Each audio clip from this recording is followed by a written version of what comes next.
Lovely to have you here with us this evening, and I hope we'll gain something together from this time. My problem is when I do a series of talks, I can never quite remember which joke I told last time. But did I tell you the one about the golfer? No? No, I didn't tell you the one about the golfer. All right, fine. Well, there's an elderly golfer who's hitting 90, you see, and he loves playing his golf. And so he's out on the golf course, but he finds he's got a problem because his vision is not so good. He can't see quite so well, you see.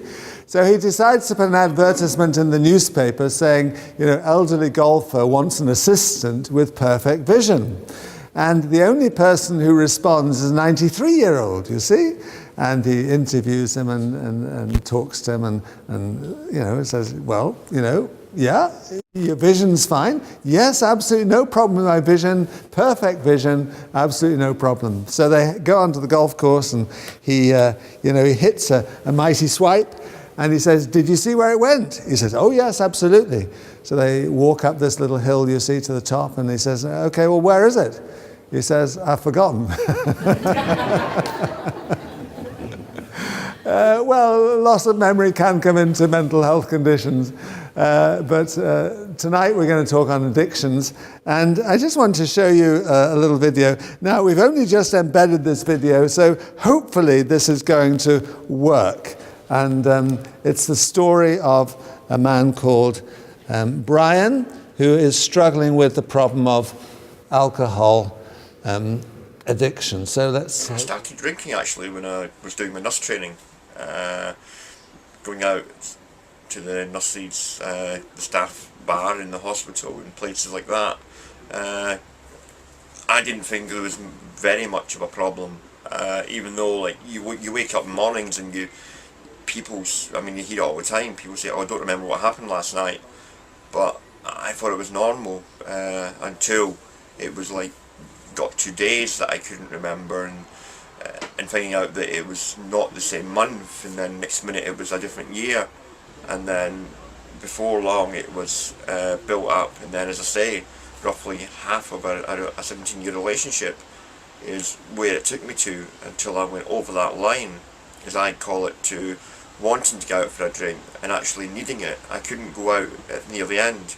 I couldn't go out the door for to the pubs or anything, or to a club, without having at least a litre of vodka. I mean, near the end of my drinking, I believe that I was drinking roughly about a litre of vodka in the morning before I could step out the door, because my body was that addicted to it.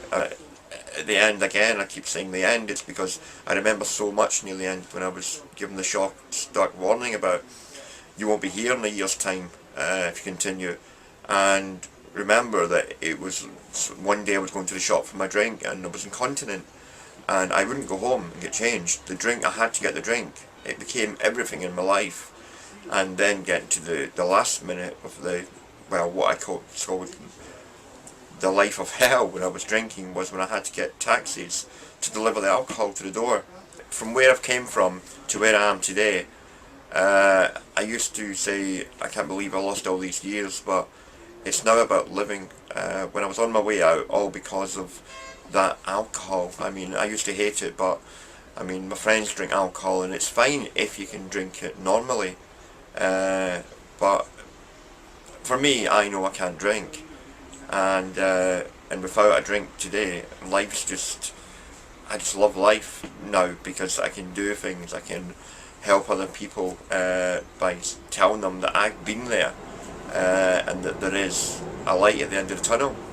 The alcohol service here in Blackpool that put me into the treatment centre, I started doing some work with them, helping with clients that come through, setting up little groups and that, and then I went on to set up an organisation which I founded myself. It's called Alcohol Peer Support Services. But before that, I used to go out on the streets with the Blackpool police and down to custody and actually speak to prisoners that were in there behind the cells, the same as I was years before, and say to them, look, I've been where you are, I've lay there in that urine, there is light there at the end of the tunnel. Good. So So that's just a little story of somebody who's struggled with alcohol and come through the other side. So tonight we're going to talk about alcohol, and we're going to talk about drug addiction. Now, of course, it's a vast topic and I will not be able to cover it adequately. And so there'll be areas that I have to skip through just a little bit, but hopefully we'll gain something from it. So that story, I think, is quite a good story of showing how somebody goes through the terrible time of dependency on alcohol and comes through the other side. I should give a short disclaimer and say that what I'm saying tonight is not for personal treatment issues. It's more just general information, although of course you're welcome to come and chat to me about anything you wish to. So let's give another case story. This lady is called Davina, and she's begun to smoke. She began to smoke on the school bus. Her father died from lung cancer, and she has been struggling with smoking for many, many years. And she feels that she cannot cope without the smoking. She managed to quit for a while, but then she started again, and when she put on weight. She tried going cold turkey, but that didn't work. She's now been off the cigarettes for 6 months, but still the craving is very, very serious. The craving won't go away. And little things bring on that sense of craving. You know, being behind somebody who's smoking, having an argument with a partner, a bad day at work, a glass of wine in the evening, her first cup of coffee in the morning, and these kinds of things. So all those kinds of things tend to bring on that tremendous craving. And now she avoids going to parties where the people will be smoking. She keeps a lot of fruit for when she's got a desperate desire for a cigarette. She's started running in the park, but she still knows she has to take each day as it comes. So there you've got somebody who basically has been smoking heavily and really struggles hard to get off. Now, different things have different potential to cause addiction, and nicotine is one of the most addictive substances.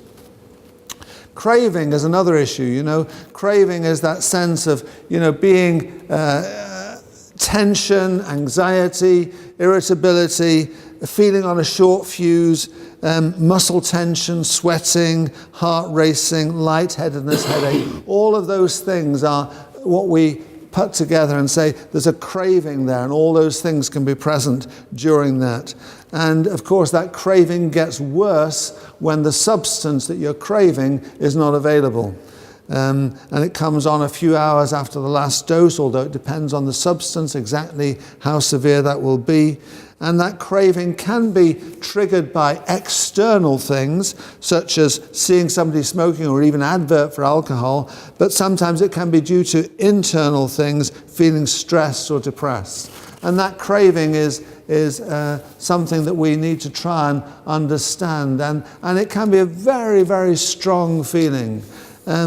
I visit a hostel for recovering alcoholics up on the Antrim Road there, and I remember about a year ago somebody came and told me that they had this incredible craving for alcohol that persisted over several days, but actually they managed to overcome it. And the way they overcame that was actually they called out to God and said, "God, really help me with this craving," and it went, and they got through. And so that was an interesting story on the issue of craving with that particular person. But craving can be a very difficult area for people.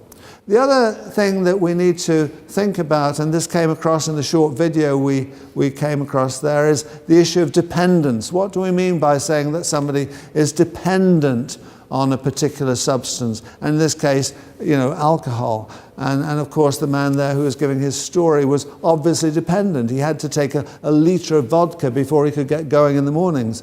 And when I was giving this talk in Dublin just a couple of days ago, somebody came to talk to me afterwards, and I said to him, "Look, I was trying to work out, was he dependent on alcohol, and what happens, if you don't get alcohol for 24 hours?" And he says, "Well, I get very, very shaky. I have to get it. I can't cope without it." was pretty obvious he was dependent on the alcohol. And so he was asking my advice at the end of this meeting. I said, well, look, first of all, you've got to make the clear decision to stop that alcohol. But secondly, you will need medical help and support through that. Don't try and do it cold turkey, as it were, just coming off. That would be unwise. You need to get some medication and you need to get some vitamins to help you through that process of withdrawal. Because different substances, sometimes you can stop a substance just like that with alcohol. If you're dependent on it, you have to get some help with it. So what is dependence? How do we understand the issue of dependence? Well, first of all, it's a compulsion to take the substance. Instead of you being in control, now the substance is really in control of you. You feel compelled to take it. You can't stop taking that substance. You can't control the habit. The thing is controlling you rather than you controlling it. And of course that is true, and we see that time and time again with people who are addicted to all kinds of things. Thirdly, you get what we call a withdrawal state. Now what I mean by that is that actually if you're taking the substance and then you don't get it for some reason, then you go into withdrawal. There's a bodily, physical reaction. And of course we're aware of that with things like heroin and also with alcohol. There's a sense of symptoms coming through, breaking through, and they're different for different substances, but there's a sense of that withdrawal reaction where you're getting a sense of physical withdrawal that may show itself with shaking, with even fits and that kind of thing that can happen in that withdrawal phase. The other thing about dependency is that you will tend to take more and more of the substance to get the same effect. Now in medical terms we call that tolerance. But what it actually means is that actually when you're really struggling with the issue, you'll take more and more of that substance to get the same effect. So that's with alcohol, you'll take more and more alcohol to get the same effect from it. You'll take more and more heroin to get the same effect from it. And we'll come on to that in more detail in a little while, but that evidence of tolerance, taking more and more of the substance for the same effect. And then, of course, when you get dependent on a substance, what tends to happen is that you then neglect important parts of your life. You neglect your work, you neglect your responsibilities, you neglect your family, you neglect other important areas. You end up saying the substance is all important, I've got to get that, and other things begin to fall into the background, even your major responsibilities. So that continues there. And then the other thing is that you carry on with the alcohol or whatever else it is, despite knowing that you're getting serious harm from that. And that's one of the tragic things that you see. You see people and you tell them, if you carry on doing this, then actually you will harm yourself seriously. You may even die from it. And again, in the video, we saw the man was told that he was going to die, but he carried on anyway until he managed to kick the habit finally. So when we talk about dependency, we say that at least 3 of those 6 things are present each in any particular 6 yearly period. So I put them up again there so you can see them. Compulsion to take the substance, can't control the habit, withdrawal state, more of the substance taken for the same effect, neglecting important areas of life, and continuing despite evidence of harm. If you get 3 or more of those together at any time in the past year, then you're pretty well clear that you've got dependency. And understanding that can be very helpful, because if you understand the person is dependent on the substance, then in particularly alcohol, you treat it differently than if they're just a problem drinker or an occasional drinker. It has a different treatment associated with it.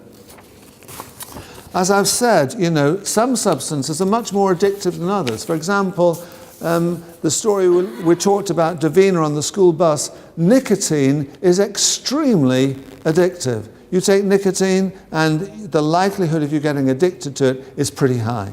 Cocaine is another one with a very high addictive potential. And so again, if you start those things, you're much more likely to get addicted to them. And there you see the figure of smokers trying to give up. Only 15% remain abstinent after 52 weeks. That's a very low figure. In other words, it's very hard to get off the nicotine, which is why we, should encourage people not to start smoking if at all possible, So many teenagers who smoke 3 to 4 cigarettes a day will be trapped into a cycle of regular smoking lasting 30 to 40 years. However, other substances are not quite so addictive. For example, alcohol and cannabis, the rate of addiction is lower. Only about 10% will become addicted physically to those things. Cannabis does have an addictive potential, but it's a lot lower than it is for cocaine and nicotine. So that's the addictive potential of things, which is another area that is helpful to understand.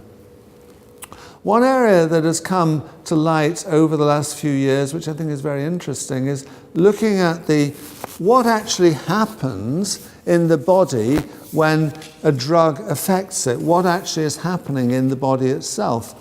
Now, in the body, there's what we call a reward system.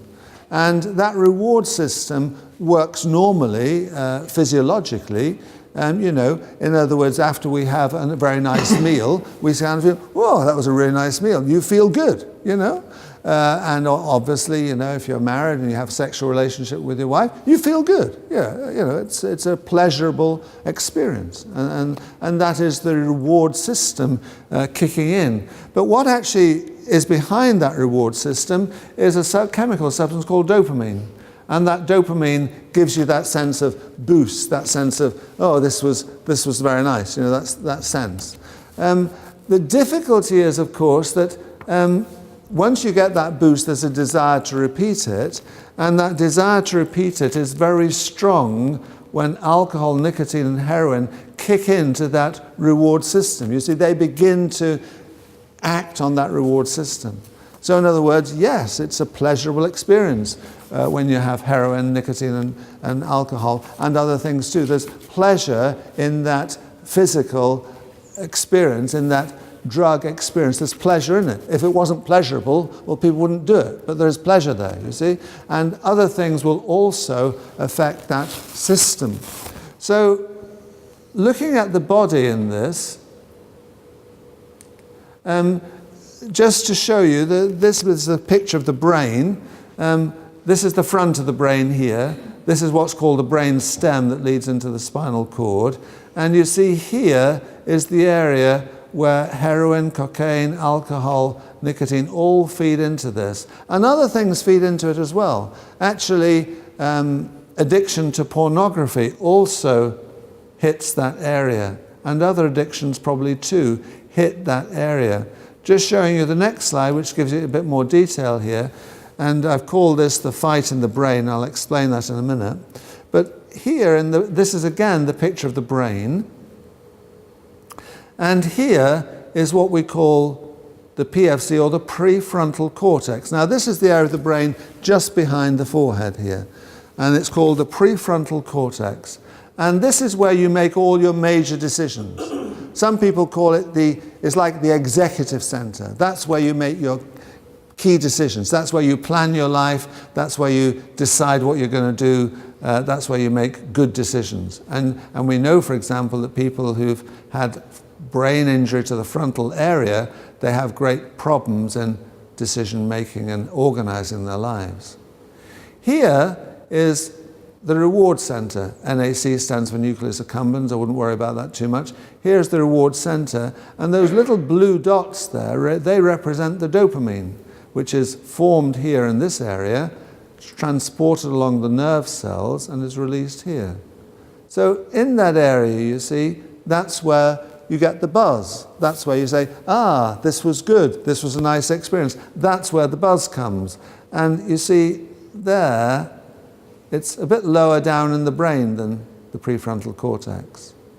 But what is actually happening in the person who is addicted or dependent on the substance is this. They're saying, actually, I like this very much, this dopamine, I like the reward I get from it. It's a very nice kick. But actually, my frontal lobe here is telling me if I continue in this behavior, I shall kill myself, or I'll end up dead in 6 months, which can happen.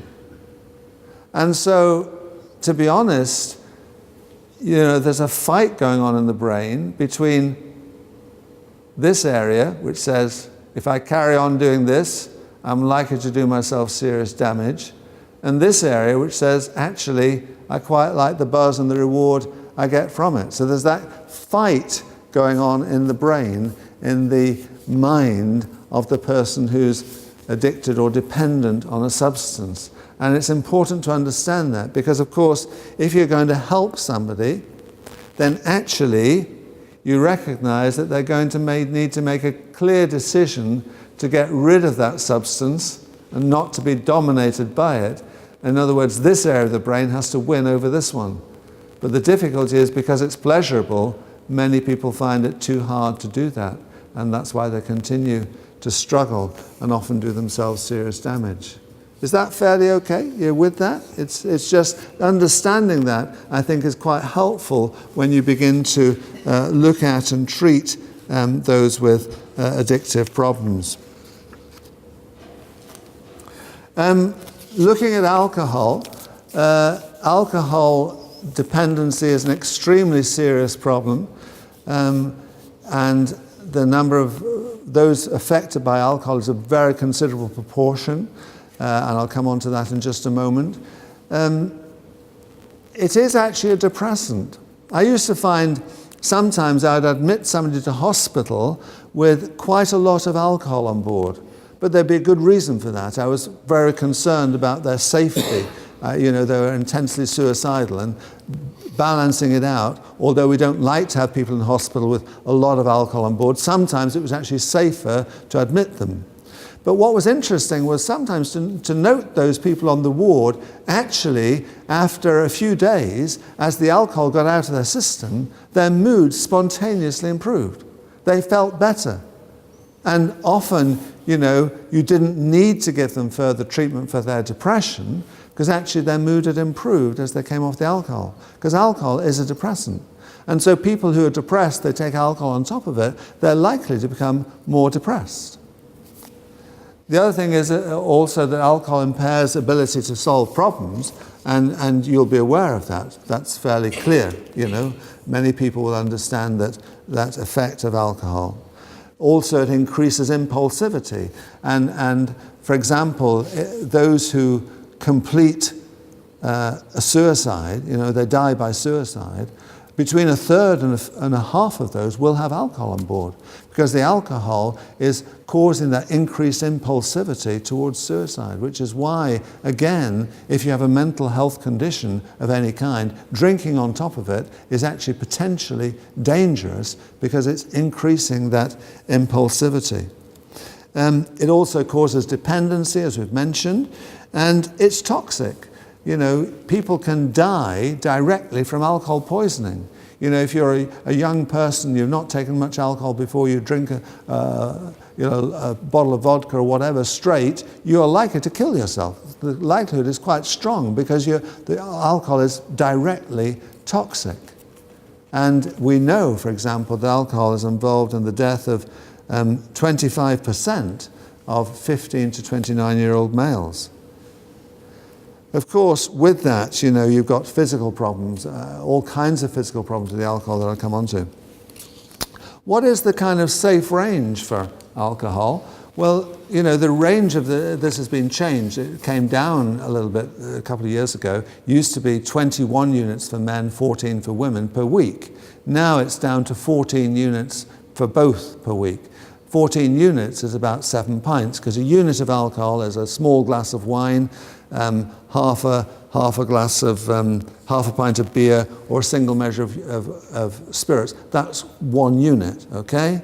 And we measure alcohol in units. So, for example, the safe limit suggested is 14 units a week, not a day, 14 units a week, okay?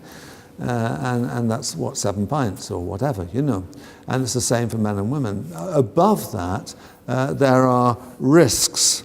But what is interesting and alarming in a sense is that in the UK, Health Service in England, 32% of women, 30% of men and 15% of women are over that limit on a weekly basis. In other words, there's a lot of problem drinking going on. And if you're over that limit, then the risks are actually worse for you if you happen to be a smoker. So that is what is going on with alcohol. The effects of alcohol are legion. You know, every system in the body pretty well can be affected by the alcohol. You know, of course, you get cirrhosis, shrinking of the liver, which is serious, hepatitis, cancer of the liver. Pancreatitis is a very nasty and very painful condition. If you see somebody in hospital with acute pancreatitis, incredibly painful and doing a lot of damage to your system. Pancreatitis is there. Cancers of the mouth, throat and gullet. Ulcers and blood loss. People who are dependent on alcohol, they can die through blood loss very quickly because the system of blood supply to the liver and the gut has changed because of the tightening of the liver, and you get big varices in the gullet, and you can die very quickly, or you can die from ulcers as well. So, you know, blood loss with alcoholics is a big problem. Brain damage and dementia. One of my jobs in psychiatry of old age was to go around the different nursing homes, and there I would meet a lot of people in their 50s who were there because of alcohol. And you met them, and initially you think, oh, this person seems absolutely normal. And then you talk to them for a while and realize that their memory is just shot to pieces. And maybe they're confabulating, they're trying to make things up as answers because they don't know the real answer, and so they're confabulating their answers. So that in nursing homes you've got what's called Korsakoff psychosis, you've also got alcoholic dementia, and it can affect people at quite an early age. There's evidence of memory loss even in younger people who are dependent on alcohol.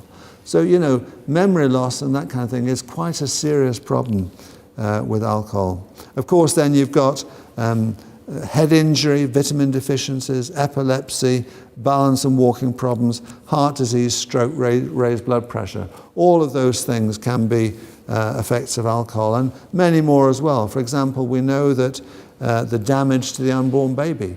People come up with what's called fetal alcohol syndrome, which is an effect on the baby of alcohol in the mother. And the baby is born with problems, facial abnormalities, poor neurological development. Also, stillbirths is a problem. Another big problem that isn't on that list there, but perhaps it should be, is the effect of alcohol in parents on young people, on teenagers, is very serious. You know, and children are seriously affected emotionally by drinking in the parents. As I've said, suicide is a big problem. Personality deterioration, you see that. Depression, sexual difficulties, pathological jealousy, not so common, but it can occur, where the person who is dependent on alcohol believes their partner is being unfaithful to them and will go to endless lengths to try and prove that marital unfaithfulness, even though it's not actually present. And the other partner is driven to desperation by the persistency of that of those accusations of infidelity. So that pathological jealousy is there. With alcohol, you can also get hallucinations, hearing things that aren't really there, and accidents, crime, family breakdown, wife battery. All of those things are there as part of alcohol dependency. Withdrawal from alcohol.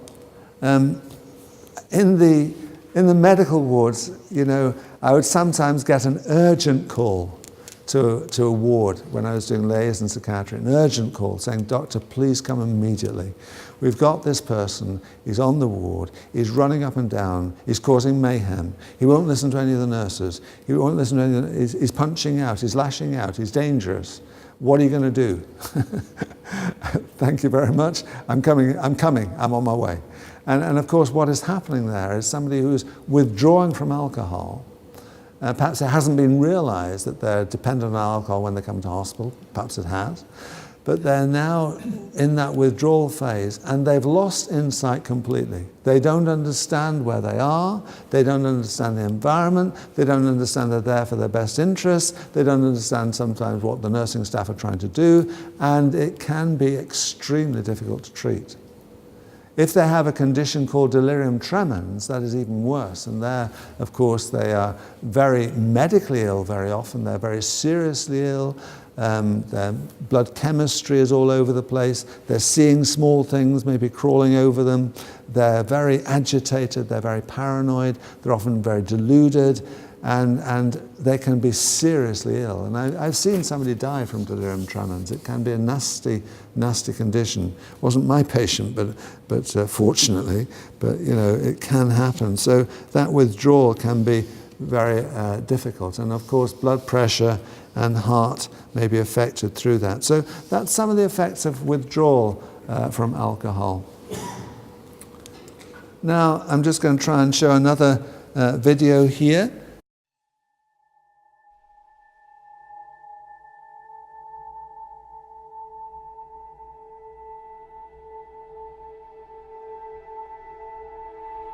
My name's Ben Gow and I'm from Scunthorpe.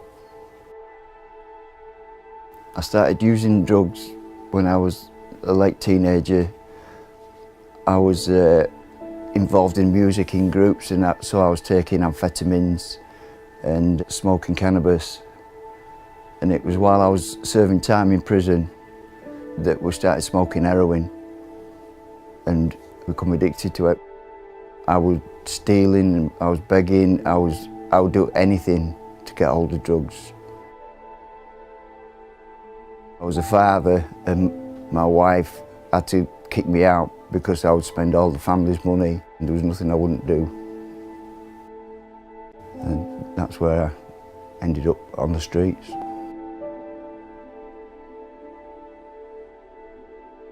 My wife got ill, she got cancer, and it's one of them diseases that gives you a lot of time to think.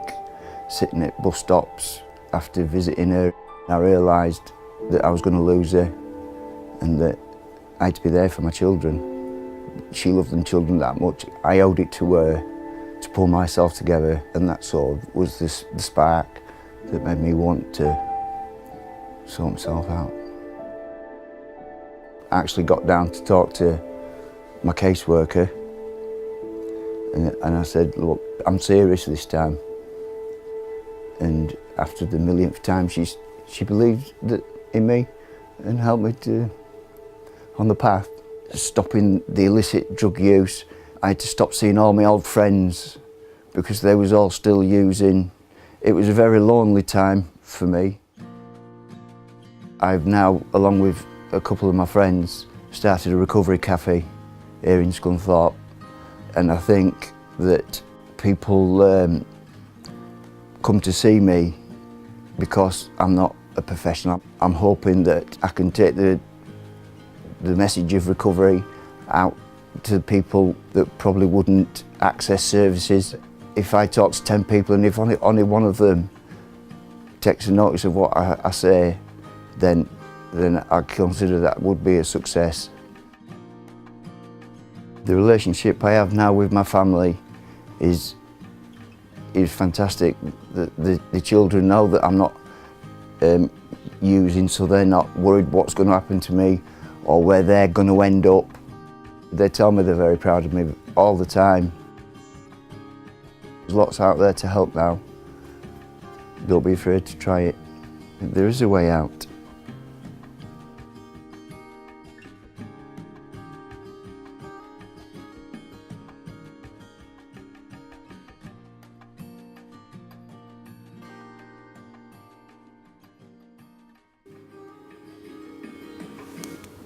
Good.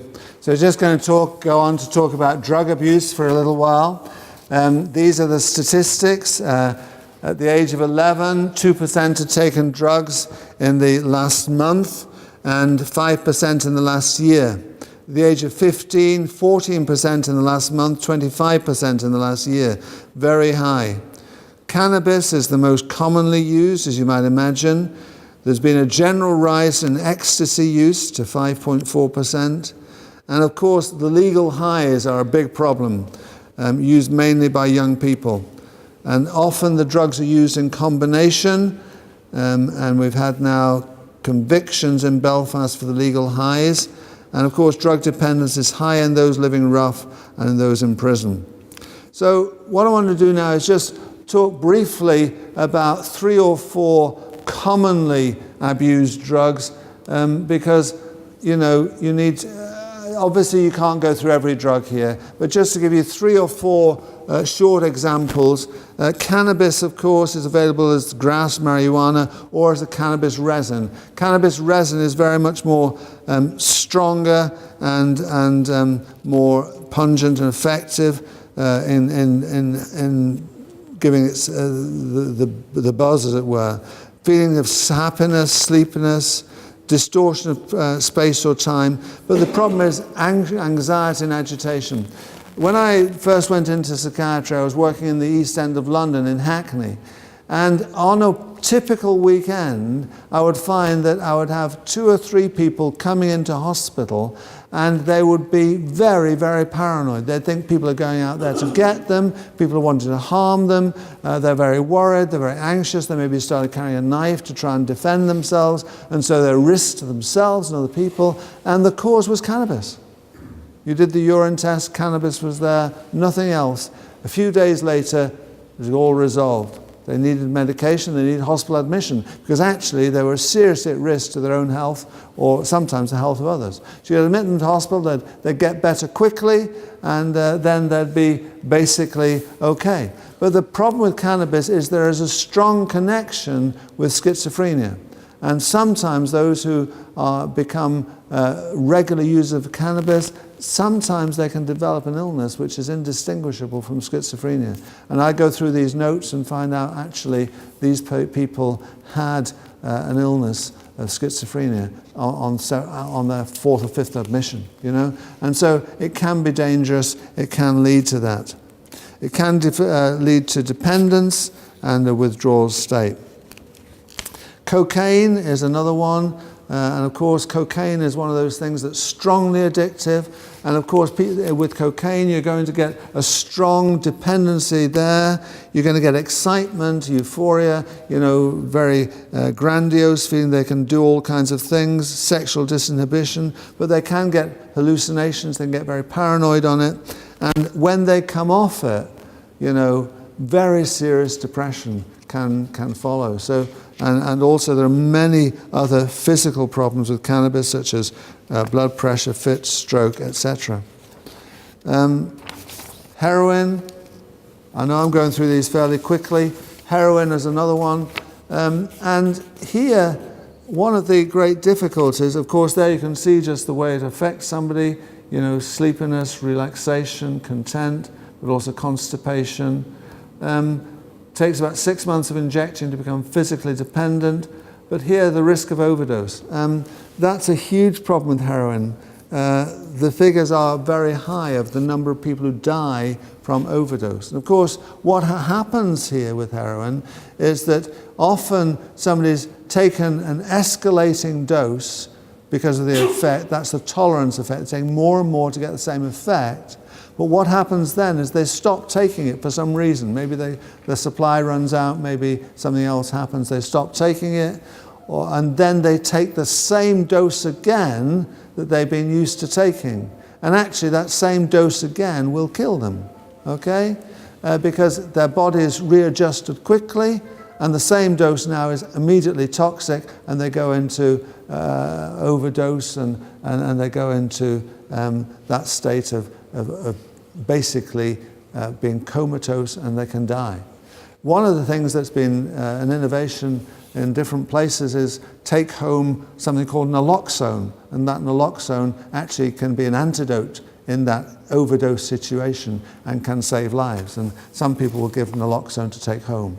and that can be sometimes helpful. So that heroin can be a really difficult problem. Of course, substitute prescribing with methadone is a way that people use, in other words, instead of giving the heroin, you give methadone instead. You're replacing one drug of dependency with another drug of dependency. However, it may be safer because people won't turn to crime to get the heroin, they won't use dirty needles, etc. And so there are probably some benefits from that, I think. Ecstasy, is a very commonly used out there, and people get very energized on the ecstasy. They will be happy, so they'll dance all night. It kicks in after 30 minutes, lasts for 3 to 6 hours. The problems are, however, you can get overheated very easily, you can get dehydrated. It also affects the kidneys, so you reduce your urine output. And if you drink on top of that, you can get into serious problems. Also, lots of other problems with it, but memory problems, anxiety and depression. And the problem with ecstasy is often impure, and lots of deaths on ecstasy, 670 in that period. So ecstasy, pretty dangerous. And those are just 4 of the commonest ones out there. There are all kinds of others as well. One of the problems we've got is the problem of what you might call legal highs. Have you heard of legal highs? Are you aware of them? And what is happening here is, of course, that these are being manufactured. In 1 year, for example, 2013, 80 different new substances were manufactured. And they're often permutations of things like cannabis, and they're often mixed together. And of course, now it's an offence to import, export, produce, supply, possess with intent to supply psychoactive substances. But legal highs are a minefield, particularly for the medical profession, trying to work out what on earth this person's taken. It's very, very difficult. Of course, on the individual level, this is the story. This is a typical teenager. We'll call her Rachel. And what has happened here is she's needing to take more and more of that drug for the same effect. And, she's can't stop taking it. And now she can't think of anything else except getting drugs. And then she's spending all the money on drugs, and then she's stealing and selling her stuff to buy drugs, and then she's losing all her friends who don't use drugs. How often do you see that story repeated in vulnerable teenagers? So, how would you diagnose, or how would you think about, whether somebody might be abusing drugs? Well, decline in school or work performance, unexplained mood change, somebody who's very happy now becomes sad, withdrawn, or the reverse sometimes, evasive, secretive behavior, loss of possessions or money, crime, secretive about new friends, changes in routine, excessively drowsy, overactive, deteriorating appearance or health. All of those kind of things make you think, this could be drug misuse. Of course, if you suspect drug misuse, what do? Well, the websites can be very valuable. Talktofrank.com is a great website. You can find out all kinds of information on that website about not only all the drugs, but also all the names of those drugs, the pet names of those drugs. You can find all of that information out on that website. Obviously, don't just push it under the table. Try and talk to the person about your concerns. Do it when they're sober, not when they're affected under the influence of drugs. Get support. Talk to somebody else in confidence about the problem. Don't just leave it and hope it'll be okay. Show that you care by talking about it. What about medication for addictions? Well, yes, nicotine replacement therapy, e-cigarettes, etc., different forms of giving that nicotine can be valuable. Something called acamprosate in people dependent on alcohol can reduce the craving. Replacement therapy for heroin by methadone. I mentioned take-home naloxone. Also, if you're addicted to benzodiazepines like Valium, Librium, gradually reducing the dose, not reducing it suddenly, can get you through. Just another few minutes on this one. Talking treatments, basically trying to engage with people, trying to help them through that situation. Cognitive behavior therapy is very useful in trying to help people deal with their current issues, their current problems, with a way of helping them to to change their behavior. Motivational enhancement therapy, that is basically trying to encourage people to take new decisions, to make the decision to come off something, to make that decision clearly. That can be very valuable. Looking at relapse, in other words, what is causing that relapse, what's the trigger for relapse, all of those things can be very helpful, and there are others too. So that kind of talking treatment can be very valuable. Helping people to stay free. In other words, once you're free of the thing, avoiding situations where you might be tempted to go back on it. Not going to a party where lots of alcohol is. And again, in the hostel situation, we're often encouraging people, you may need to change your friendships. You may need to change what you're doing. Because actually, if you go back to that same situation, you're likely once again to get into that problem. Sometimes getting people to carry a card with all the reasons why they have decided to stop taking it can be very valuable. Switching to a different activity, helping people to develop resilience, develop other ways of looking at life, so they're able to switch and do something completely different, get their mind off it, can be very valuable. Talking the problem through can be valuable. Relaxation techniques can be valuable. Self-help groups like AA, Narcotics Anonymous, Al-Anon, all of those kind of things are very helpful, and sometimes residential placements are very helpful.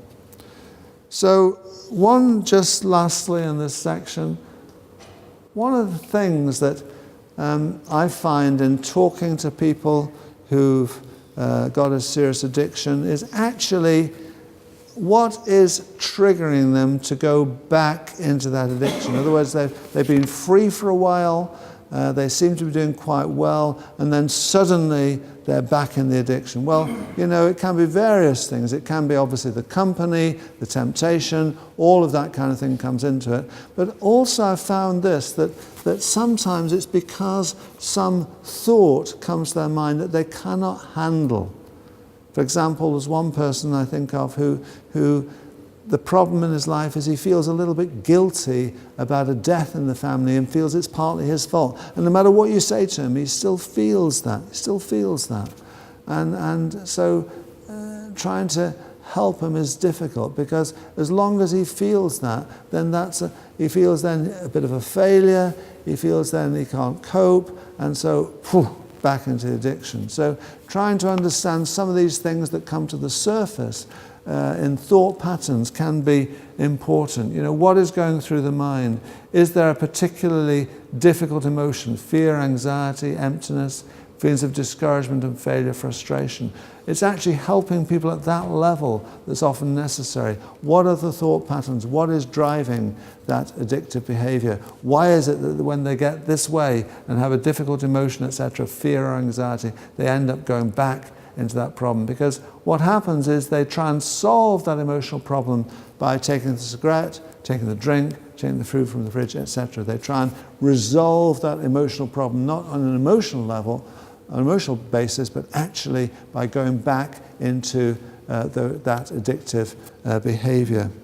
So sometimes trying to understand where that difficult emotion comes from, what are the previous unhealed life experiences that are there, where did that person first feel that bad feeling, find the source of it, and then ask the person, what did I tell myself as a result of that?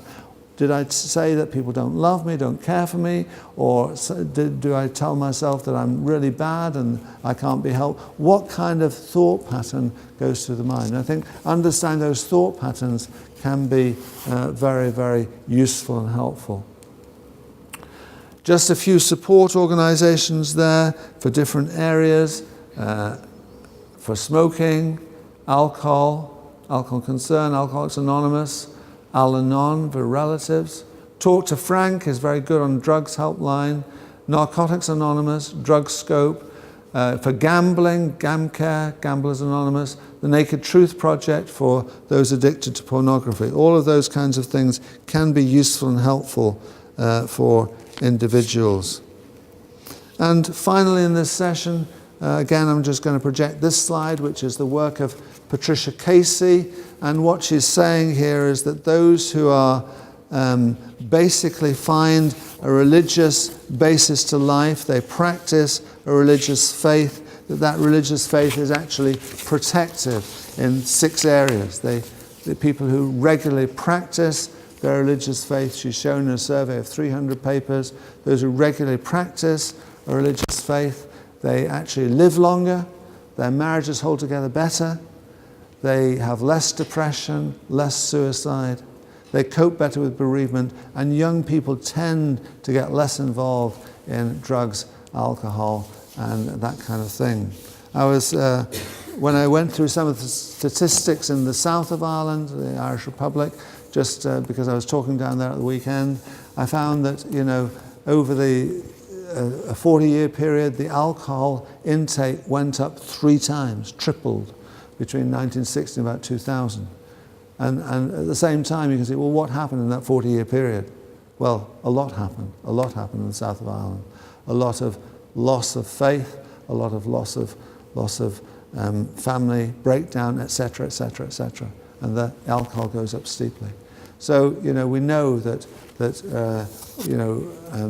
structure in society is very important. We know that finding a religious basis for life is also very important. So that's it for this session, and I'll take 1 or 2 questions.